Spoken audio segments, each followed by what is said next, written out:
magandang umaga mga kasablayan at ito nga po pala ang aming masarap na ulam ngayon na pagsasalo-saluhan namin ulit mamayang lunch. No? Longganisa po yan, may kaini yan, kaya malasang malasa po yan. Yan, oh. At saka kami rin po nagsayang na rin dito, yan oh. Kay Dudong na sinaing oh. Pang ano po yan, 5 tao po ang kakain dyan. Ang laki oh. Sa akin naman po pwedeng 3, pwedeng isa lang. Ito yung sa akin oh. Kaya naman, no? Mga idol, siya nga pala, no? Napakahaba na ng ating ipinahinga na rito at talagang nakakainip na. Pero wala talaga kami magawa rin. Gawa ng hanggang ngayon talaga wala pang linaw talaga yung mga pag-uwi namin. Ewan ko ba kung ano bang nangyayari dito sa ano.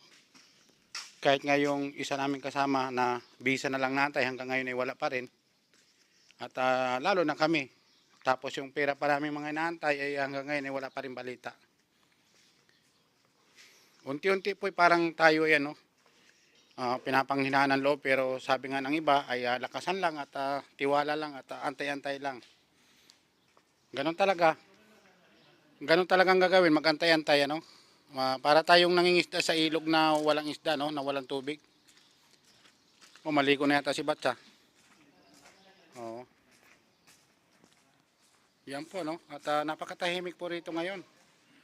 Gawa na ang oras po natin dito ay mag-alas 10 ng umaga pero mga tulog pa rin yung mga tao.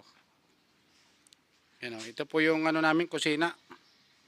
Kulang sa linis pero okay na rin po yan. At least ay may lutuan po tayo.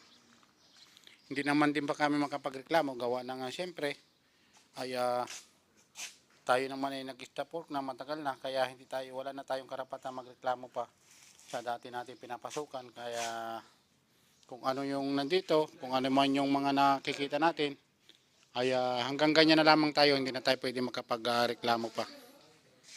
Pasalamat nga tayo at hanggang ngayon ay nandito pa rin tayo kahit na wala na tayo sa dati natin pinapasukan. Pero sila rin may problema kasi hanggang ngayon din kasi hindi pa nila kami binabayaran kaya parang may karapatan pa rin kami talaga mag-stay dito.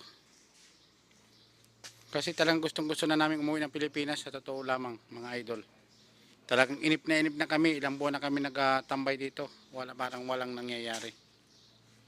Ewan ko ba kung hanggang kailan tayo tatagal. Ito nga po pala yung mga pinatuyong mga kabos o tamis na kinakain nila, no? Hindi natin alam kung bakit nila iniipon to at saan nila dadalhin ito, no? Ang dami, 2 sako na, oh. Sabi naman ng iba, kaya binibinta raw yan tapos pinapakain daw sa mga isda o sa mga fish pond. May bumibili daw po niyan. Ewan ko lamang kung totoo kasi minsan ay nagtatanong din tayo lang kaya hindi rin natin masigurado kung totoo ba yung mga sinasabi din nila na po. Yan, update ko na lamang po kayo ulit mamaya. Magsasayang po muna tayo para makakain na rin po tayo ng ating pananghalian. Ayan po mga kasablay, malapit nang maluto ang napakasarap na longganisa na gawa sa Pampanga yan. Ang natawag na Mekini longganisa. Doon po kasi sa Pampanga yan ang pinakamasarap na mga longganisa, tocino, yan. Andiyan po ang pinakamasarap sa Mekini na Mekini longganisa, no? Ano ba yung Mekini longganisa niya? Ano yan? Company yan o ano? Company ito. Company raw. Baga Sir Company. Oo. Yung original yung Pampanga Siles. Kano pala ng Pampanga base yan, yung Mekini, no? Ito, Sir Company. Kasi yung nagluluto po yan, taga ano po yan, San Fernando, Pampanga yan, kaya alam po niya yung ano niyan, yung Mekini longganisa. Taga Pampanga base, doon pala yan, no? Talagang kilala na po yan. Pangalan pa lamang po ngayon ay talagang pag binanggit mo yan, alam na nang nakararami yan. Tayo naman ito, nagsasaing tayo at dito muna tayo nagsaing ulit. Gawa ng mamaya pa magkakaroon ng kuryente. Mga bago mag alas 12 ng tanghali. Kaya hindi kami masyadong makapagluto sa kalan. Sa rice cooker gawa ng laging walang kuryente. Ganitong oras lang lagi. Araw-araw po yan. Hindi na rin po kami naninibaan na hindi na rin kami na naninibago kasi araw-araw po ay ganyan talaga. Ano, malapit na po siyang maluto oh. Kasi medyo po na siya. Okay na siya. Finished product na po yan mga idol. Yan at okay na.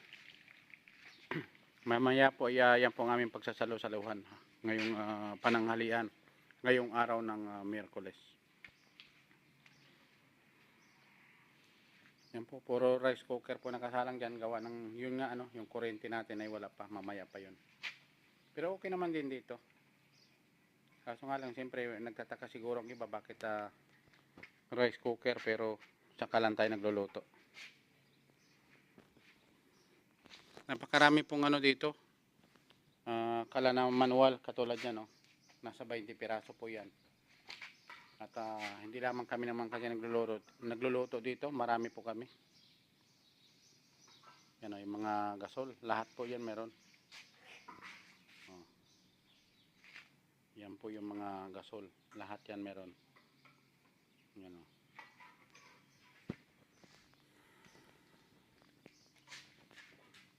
Mamaya po ay tayo ay ano. Update ko po kayo mamaya sa pagkain natin ano. Ngayong pananghalian. Maaga pa naman dito. Mag-alas 10. Mag-alas 10 pa lamang siya ng umaga.